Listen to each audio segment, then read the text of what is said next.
Hello everyone, welcome to Sight Unseen, World End Economica, Episode 1. World End Economica is a visual novel, and normally I'm not too interested in them, but this one is from the author of Spice and Wolf, Isuna Hasekura, and builds itself as a sci-fi economic thriller.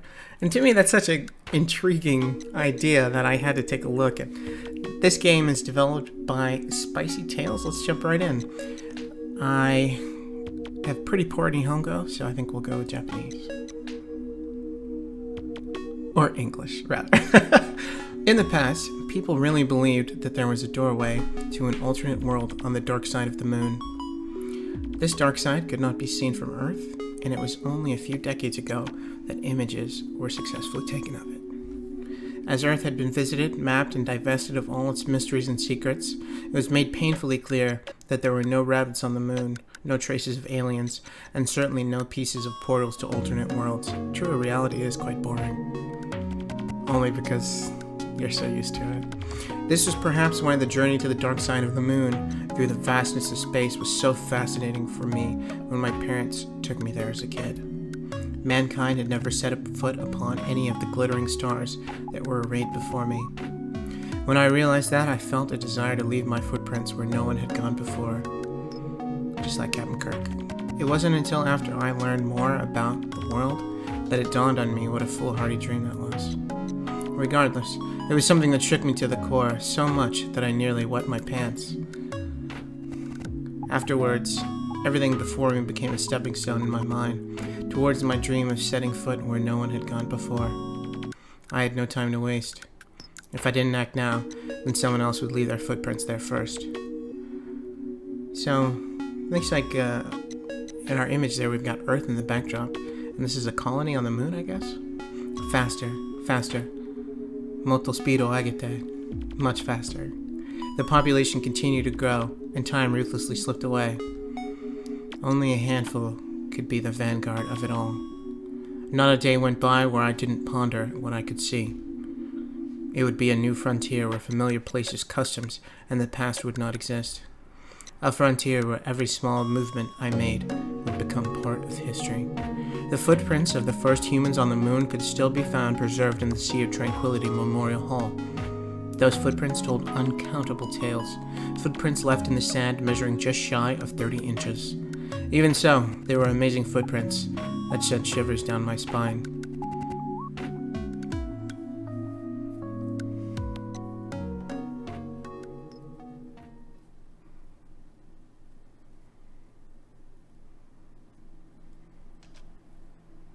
With a click, my mobile PC turned on.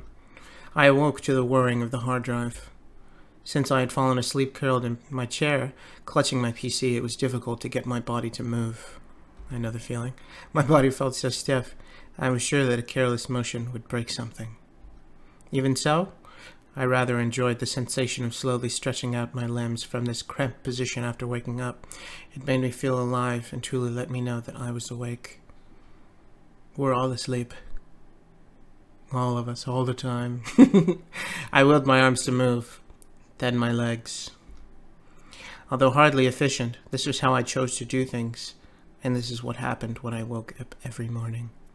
It was satisfying action, and one I ever had a chance to savor before I left home. On top of the table, I had left my rather crude diode lamp on, and a coarse layer of fat had formed on the surface of the leftover coffee in my dirty cup. Ooh, gross. Beside my cup was a half-eaten chocolate bar, which I had reached for and crammed into my mouth. I swallowed the unpleasantly sweet chunk as the PC finished booting up. At that moment, my brain went to work as I verified that I had my wallet, memory cards, and bag on me, that none of it had been stolen while I was asleep. Yeah, before I leave every day, I do my butt pat, got my wallet, got my keys, got my phone, let's go. It appeared that I had survived the previous night, only then did I breathe a sigh of relief. However, in order for me to survive today, I would have to make some money. It had been 3 months and 12 days since I left home. Telling myself that I wasn't just some well-to-do kid pretending to be a ruffian, I flipped open the organic display. I was staying in a cheap net cafe. It was a good-for-nothing establishment that leased Wi-Fi from another shop and its customers were equally questionable quality. Clerk, hey kid, fine morning, isn't it? I wonder if you can sleep in net cafes in Japan or if they try to kick you out. As I left the booth to go wash my face, an unkempt clerk greeted me as he played a game at the counter. I figured he wasn't so much being friendly as much as he was making sure I knew he was watching. The only entrance and exit were next to the corner, and off to the side on the wall were the words, "Everyone pays, no freeloaders." Even though the sad excuse for a building was built in a sewage canal, money was always collected. The only thing that concerned me when I left home was finding a place to sleep. Though I had some money, I couldn't really change my appearance. A fine morning. I'm not fond of your sarcasm, Earth Dog. The clerk's face twisted in a smile at my retort. Oh ho! It is unfortunate to not know what a real morning looks like, since the weather here is just a computer program. He said that lightly as he turned his gaze to his game. He seemed to be from Earth, though I wonder if he came to the moon as unskilled labor, got fired, and ended up here as an outcast of some sort. Why don't you head back on to Earth then? At my words, he turned briefly to glance at me and laughed sarcastically. Things are a bit better here than down there anyhow. That's how he responded. Moon scum. Dang. Without responding, I went to the washroom. My name's Yoshiharu Kawara. I was born and raised in this lunar city, so I was a genuine moon scum. I returned to my booth, entered my password, and booted up the tool application on my computer. A welcome screen, whose only good point was its friendliness, was followed by a merciless and desolate landscape much akin to the surface of the moon. Countless lines of words flickered on the screen. I imagine it's the kind of effect you get if you took a picture of the undeveloped part of the moon's surface with a low-res camera. The screen showed a session of the Lunar Stock Exchange. It was the kind of place for moon scum like me to make a living. I'll get rich without needing to break a sweat, Yoshiharu. I didn't have enough time to earn an honest living. I took a deep breath and went about business. It's interesting because, with a visual novel, everything is relayed through writing, so the translation has to be really solid. Downward revision for the first fiscal quarter of CK Bio. Possibility of an investigation into Emerald Industries over suspicious of collusion. Regarding inflation, the board of directors at the Lunar Central Bank. With one eye on that stream of news, I focused on managing 220 stocks, picking up those with large price fluctuations. For instance, if one stock had moved 10% on the previous day, another had moved 1%. There was probably a high chance that the stock had moved 10% could move by 1% today. I could trade it on that notion alone.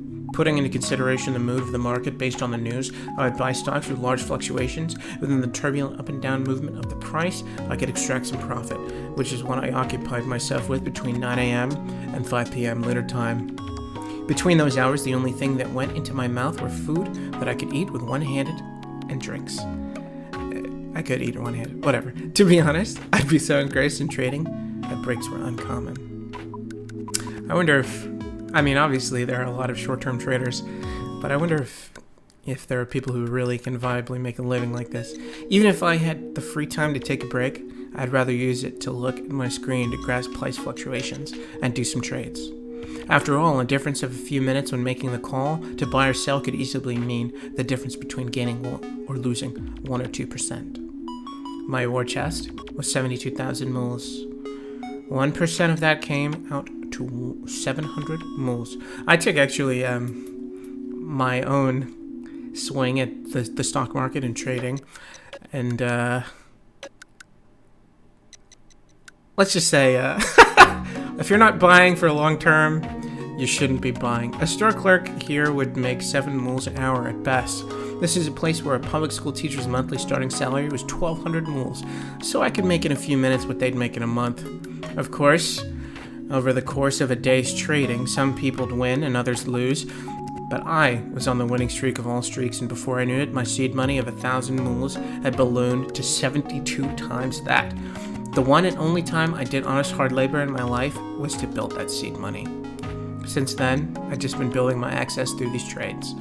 While the gains were a little less than what they used to be, the greater your assets grew, the faster they grew, so it didn't worry me. Makes sense. 10% of 500,000 is pretty reasonable, but 10% of $500 is nothing. It'd be what they'd call a snowball effect. I'd never seen snow before, but I'd seen videos of Earth before. Moon scum. And thus I was familiar with it. I decided that I was going to make even more money and then live in the center of this lunar city. It's a place where tons of ridiculously smart people were gathered. It's said that 70% of this world's wealth was held by the people there. I'd live it up there, and then, the back of my head was high on these kind of delusions as I performed trade after trade like a man possessed. When are you going to get to go where no man has gone before? That's why it took me a while to notice. I finally did, after I got smacked on the head. Yo, kid. I turn around and see that clerk from before standing in front of the booth's open door. What? You want money? Since when did this place become prepay? Or what? Was it something else? Was making money not allowed here? What do you want? I'm busy. As I glared at him, the overly skinny, bleary-eyed clerk let out a tired sigh. That's your reply? I came to tell you that the police are on their way to gather up street urchins and... Before the clerk finished his sentence, my PC had been closed and thrown into my bag. Hey, wait! The employee grabbed my shoulder as I tried to push him aside and exit the booth. Though he was thin, he was still muscular, strong enough to remind you that he was an adult. Still, I always kept a set amount of money in my breast pocket for times like this. I grabbed it and thrust it into his hands. Keep the change. I put on my hat, shouldered my bag, and ran down a narrow corridor, wondering what was going on in the booth. A bunch of guys who looked like they just mumbled useless replies to any police questioning peeked through the cracks from their booths, wondering if someone had been arrested.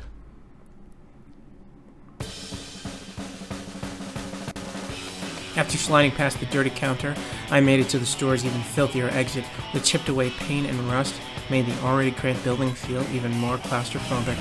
I ran straight down the hallway towards the open air.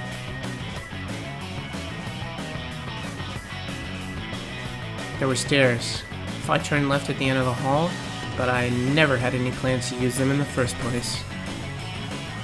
Without a moment's hesitation, I kicked off the floor, jumping as high as I could, passing over the concrete wall. My body flew out over the street. Because the cafe was on the 5th floor of the building, there was a heck of a view below me. I jumped towards the wall of the building opposite me, and then kicked off from that wall, aiming back towards the wall of the first building. Once the sole of my foot hit a pipe on the wall, I jumped straight up with all my strength and resolve. Human genes had been fine-tuned for living on Earth over millions of years, so with some weight training anyone could perform feats like this on the moon, where the gravity was lower. There's a really interesting anime called Planetas, and people who are born on the moon grow to be significantly taller because of the lack of gravity to restrain their bones, but they're never able to go to Earth because their bodies wouldn't be able to withstand the gravity. What you couldn't do was allow yourself to miss your daily training. Jumping from wall to wall, I quickly reached the 14th floor of the building next door. This moon scout was pretty agile. I guess my heart rate did go up a bit. I glanced down to see a pair of blue uniformed policemen looking bored as they tapped their batons on their shoulders and climbed the stairs. It seemed that the clerk wasn't playing a prank on me when he gave me that tip. I already paid my thanks to him when I handed him that money, though. By now, you should probably have already used the change from it to kick back with the store-bought beer. For a moment, I opened up my bag in the hallway and flipped open my PC screen. I ran off in the middle of a trade until my position hadn't changed. I should be able to get at least a weak wireless connection out here. If I were lucky, prices would have risen and I'd be home free, but usually at times like this, figures. After hanging my head in disappointment, I closed out my losing positions and called it a day.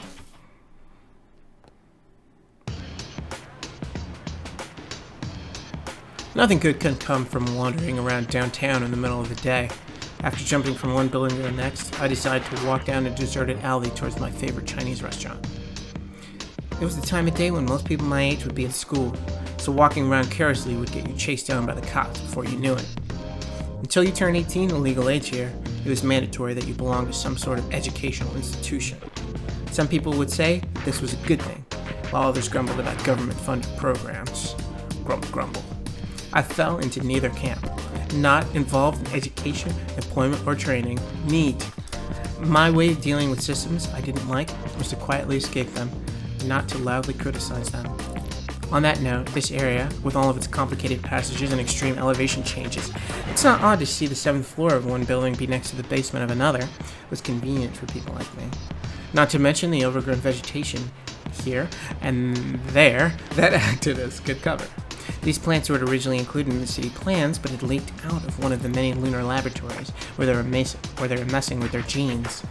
Supposedly, genes had tons of factors that expressed themselves differently depending on the environment, so a lot of plants and animals started acting strangely as soon as they were brought to the moon. There were even people saying that life forms on Earth could have originated from outer space and brought to Earth via the moon. Some of these plants grew so well in the moon's inorganic matter that you might wonder if they'd been around here for a million years. Of course, it wasn't if these plants were free from the laws of physics. Nitrogen and other nutrients for them were often brought over here from Earth. So, I hadn't heard about any worries that the surface of the moon could be taken over by the greenery. So I wonder, do they have like a dome, or do they find some way to develop an atmosphere on the moon? But it seems like it'd be too small, right? The gravitational pull wouldn't support an atmosphere. This applied to more than just plants. As for the humans here, it didn't matter how many ultra-elite think tanks came to energize the lunar economy and its industries, life here just wasn't sustainable without sending lots of things over from Earth. According to the government statements, even if the orbital elevator were to stop moving today, there's currently enough biomass here to create an enclosed recycling-based environment. Oh, that's cool. An orbital elevator. Man. Science fiction. It's fun. That would be so interesting. In other words, we'd be able to eat food, crap it out, and then use that crap to grow more food to eat, and so on. It's the circle of life. They'd be able to make a ton of electricity with solar panels while collecting direct sunlight to use a super hot source of heat, so maybe they're right. I imagine the moon gets closer to the sun, right? So I wonder if solar panels are more effective on the moon. I mean, people even say that Earth was in more danger environmentally, since they're still relying on oil and nuclear power. I didn't know who was right. Whatever the case, I had dreams, and if it meant making my dreams come true, I didn't care if I was on Earth or on the moon. After all, my dream was to stand at the forefront of humanity. It'd be a place where you could only look forward and live by advancing onward. Who cared about what happened to the world behind you? And if I couldn't make this dream come true, then there'd be no reason for me to live.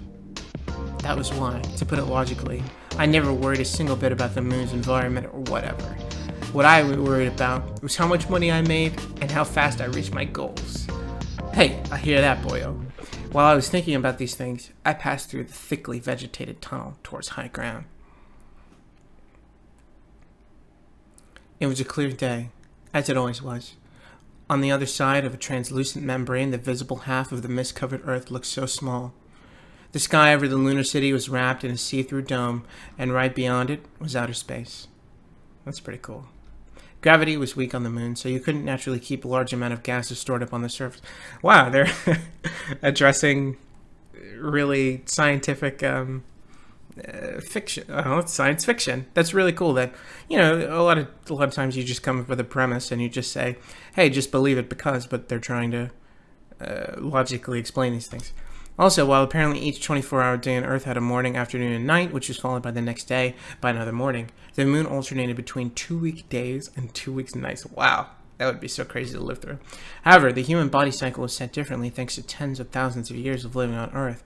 Because most of the people living on the moon were immigrants from Earth, its dome was adjusted to give off light in an Earth-like way. It even had sprinklers attached to it so that it would rain. That's cool. However, I had only seen things like downpours and thunderstorms in videos. When it rained here, it was always just a drizzle. Strong winds never blew here. The only winds felt here were the slow, coiling movement of the atmosphere due to the centrifugal and Coriolis forces, as well as the gentle breeze of the air inside the dome beating mechanically circulated. I strayed from the street onto the grass-covered cliff and jumped upward with a grunt. I kicked off a tree branch and rotated my body to land on the top of the tunnel. This was a box seat where you can look down on the greater part of the city. The art's nice. I grabbed some beef jerky out of my bag and bit into it. According to the guys who came from Earth, this wasn't at all close to the real thing, but it's the only beef jerky I knew. There were a number of cities on the moon. The one I lived in was the very first city to be created, and I could get a clear view of the whole thing from here. Gosh, I really wonder if it would ever be practical to try and build a city on the moon. Like, would that even ever make sense? The spot in front of me where a pointed skyscraper sprung upward after the other was called Newton City. It wasn't like the entry here was regulated. However, it had the feel of a special zone where only certain people could enter, since it was full of giant corporate buildings. Even public places like shopping malls and parks were overrun with police and city regulations. Most wealth here was created in Newton City, and you could find famous tycoons with assets over 10 billion mules all over the place. If you had that much wealth, you'd undoubtedly be able to be on the forefront when humanity took its next step. Money could make just about any desire you might have in this world come true. Can't buy you love, though, buddy. In this world, money ruled all. Like a photograph of the moment, or in any world, money rules all. Like a photograph of the moment, a drop of liquid hit a pool of water. A group of skyscrapers stood in the dead center of Newton City, while the buildings around that area were suddenly much shorter. Some of the prose here is quite effective, and it's, you have to remember this is translated prose, and it's difficult to convey the same feelings, when you're looking to, basically bring meaning across. You lose some of the subtlety and the symbolism, but they seem to have done it right here. That area is where middle-class people who worked in Newton City lived in. Was called Green City, or the White Belt. It was a place full of people who loved words like high society and refinement, the kind of people who claimed to care about grace and harmony, but were really full of nothing but pride and obsessions with upward mobility. Whenever I went there, I felt sick of seeing the sterilized rows of small, nicely manicured lawns and white-walled buildings. There wasn't a single piece of garbage on the streets, and the only plants around were domesticated trees on the roadside. After that, the buildings in the area around Green City got taller again, but it was a complete jumble. Their power lines dangled messily onto the streets, and the vulgar neon signs lit the area, painting the whole place with a feel of squalor. The area was called the Outer Sections, and while technically they'd all been numbered from 1 to 8, there was no real point. If you considered Newton City the center of everything, the north was full of factories. There you could find silicon dioxide dissolution factories, fertilizer synthesis factories, automated plantations, and so on. On the east side was the village where I lived. That area was notorious for its hard-nosed residents. You could also find settlements of old-timers, whom you might call artisans in the area, which made for a countless number of small workshops. Most people didn't have the luxury of being able to do something like transport wooden furniture via orbital elevator, and the land was expensive on the moon, so the houses of Green City were small. As a result, handmade furniture created with the size and shape of your house in mind was far more popular than ready-made furniture. What? Like, who conceives of writing fiction with these kinds of details? And I guess it's really evident that this is the author of Spice and Wolf, because, I don't know, I never would have thought of economic-centric fiction. I don't know, it's interesting. I was told that my parents were aiming to live together with plants brought from Earth in exchange for making furniture out of wood. Even though factories existed, they used the best scientific advances to maximize harvest rates as much as physically possible. They still grew plants by hand for some reason. How quaint. By hand. They seemed to at least have their customers, but I didn't see a single enjoyable thing about being covered in dirt. It just made me wonder why they even came to the moon in the first place. This wasn't a place for stuff like that. The moon was supposed to be a place where you directed your gaze to the top of the inorganic buildings that lined Newton City. I'm starting to understand his perspective. And if I shifted my eyes to the left, I saw an area haunted by those who couldn't keep up in that struggle. Here, when buildings started rusting, no one would bother to repaint them. It had been nicknamed the Red Valley. The reason it was called a valley was because when Newton City was originally built on a flat crater floor, all of the low-income earners made the Rocky Mountains surrounding the city their home.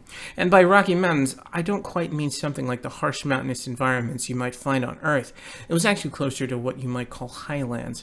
As a result, the rock was chipped away to increase the surface area like a river eroding hills, and many structures could be built in a tight area by terracing the slopes.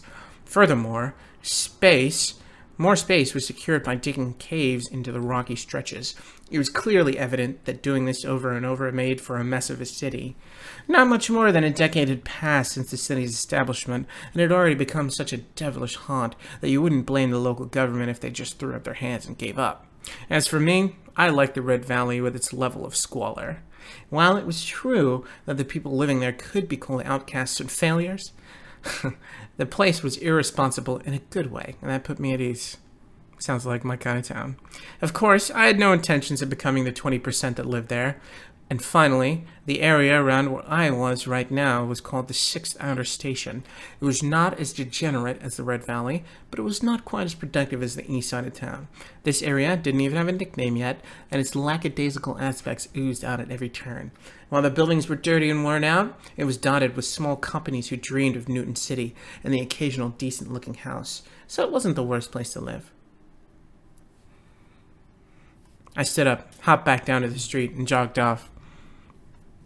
Now that we've set the stage, I wonder if the story can continue. The road was paved with neatly shaved limestone rocks. It was chipped and cracked here and there, but no one ever tried to patch it. The rough dirt of the moon had piled up in its recesses. Waterways were occasionally visible, and in them you could see clear running water, as well as fish swimming. While hydrogen was available on the moon, there was no water. So once hydrogen had been synthesized into water, it was made sure that every drop remained circulating within the dome. The waterway's final destination was the giant water processing plant under Newton City. In other words, everything was designed to gather in the center of the motor-shaped city, whether it's people, water, or wealth. From there, everything was disseminated outward. After crossing the intricate waterways and bridges, I passed through a narrow alley and reached my destination. It was called the Lunar Chinese Restaurant. It's run by a Chinese husband and wife with a strong spirit of enterprise who emigrated to the moon. I could sit down from here from early afternoon to whenever, and they wouldn't say a word. Interesting. So, you think about immigrants today and looking for a better life. And, they pack up everything they have and they rough it. They'll cross sea, land, whatever, to get to their destination in pursuit of a better life. But you can't really get to the moon without a little bit of money. So I wonder if perhaps there was some subsidizing of emigration for lower income workers to, because obviously the rich need the worker class, right, to support their lifestyle. Anyway, I'm diverging. However, the elderly wife's health had been fading recently, and the woman who sometimes worked at the restaurant in their place was a bit of a pain. While I prayed that she wouldn't be there today, it was in vain, especially on an unlucky day of already full of policemen and stock losses. As I opened the frosted glass door, the woman watching the television placed near the ceiling with her head resting in her arms, propped up on the counter, lowered her glance listlessly. While I was overcome with the urge to just shut the door and go to another store, the woman raised her voice before I got the chance. Table for one! Should I do a lady? I don't think you guys want to hear that. The kitchen was run by the silent, stubborn, elderly husband of the family, so he never showed any signs of affection. Of course, no reply came from the kitchen. Even so, it was too late to leave, so I entered the store with a heavy gait and set up camp in a corner seat. While mountains of hydrocarbons sat at the moon's poles, they still couldn't be used for luxuries, such as making plastic. As a result, most of the store's equipment was made from either wood or iron. Both could be gathered on the moon and were easily decomposable microbes when thrown away. An iron cup was placed with a clang on my tattered wooden table, which was no doubt found in a dump somewhere. It's a really cool detail about plastics. The woman, beaming, then poured me water from up high. The water seemed like it should splash out, but it all stayed in a now perfectly filled cup. You showed up, you delinquent? Oh God, no. Pick a different voice. Crab omelet. Crab omelet over fried rice. I made my order bluntly, without a proper reply. The woman was about 20 years old and had a bright, healthy hair. She had been working here for a while and seemed to know a lot of the customers, so she probably lived in the area. 1 crab fried. The woman yelled cheerfully towards the kitchen. And then, of all things she could have done, she sat down across from me. Except her body was off to the side and her vision was fixed on the TV. She seemed interested in some plot point in the drama she was watching. I heard that actor there is in the area right now. He's going to negotiate his next title and bask in space at the same time.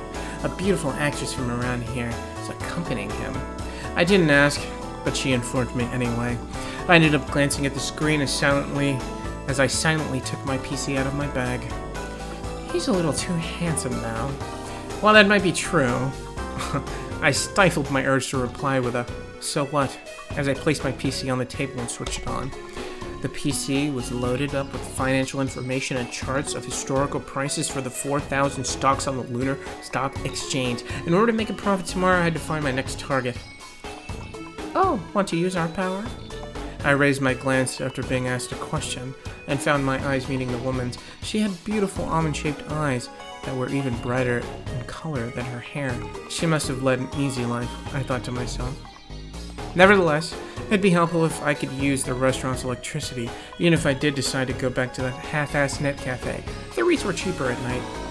I wonder if they'll tell us about the economics of electricity in the small Newton City, and what kind of rates we can expect per wattage per hour or something. The problem was that my battery might not last until then. I sadly took out my adapter and plugged it into the cord that the woman still seated had lazily dragged my way with her foot. I messed that sentence up. As I hugged the ground in order to plug my adapter into the outlet, the woman mischievously twitched the toes in her sandals. Perv. That was what she said to me when I raised my head, but she wasn't even wearing a skirt. Naturally, I ignored it and booted up my PC. After that, the woman stopped messing with me, and the only sounds in the restaurant were filtered voices from the television and the swinging pots in the kitchen. This was a quiet area without much foot traffic, and it felt like time had passed slowly here. The thing that made me go far from my way to come here, other than the fact that they wouldn't report me to the cops, was this tranquility. What did you eat yesterday? Well, it was pretty tranquil until the woman suddenly asked me a question. What did what I had to eat yesterday have anything to do with you? I ignored her as I stared at my screen, but she wouldn't stop looking at me. Her face, visible from the corner of my eye, didn't make it look like she was particularly interested in the question. But she wouldn't turn away. Defeated, I raised my glance, and at that moment she grinned. Pasta. I answered, then turned back to my screen. I updated my data while I was in the cafe, so I searched for any corporate news that might affect the market in the next few days. From where? As I clicked my tongue, the woman's smile, as expected, disappeared. She didn't get mad or stand up, though. That doesn't suit you, you know. So, she said this so seriously that instead of getting mad, I ended up blushing. She's treating me like a complete child. Big Bull Cafe. It was an arrogantly named place for a nearly illegal operation. You see, bulls were symbols of strong markets. For that reason, there are bronze bulls placed in the front of the biggest financial districts in the world, like America's Wall Street or Hong Kong Stock Exchange. So for me, the place was good luck. Huh, so Soralt's handmade pasta. Soralt? Oh, shit. I was a little heartbroken at those words. I was sure that some loser had worked out the hour,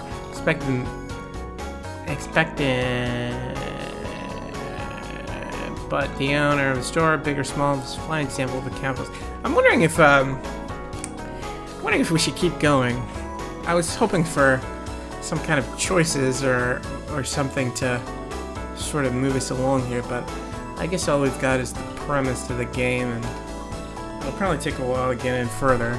Well, if you're interested in the world and economic and you like visual novels, I'd say, yeah, you're probably gonna like it, but it seems like it's a slow roller, and it doesn't seem to be any interactivity just yet. Anyway, thanks for watching, guys. Have a good one.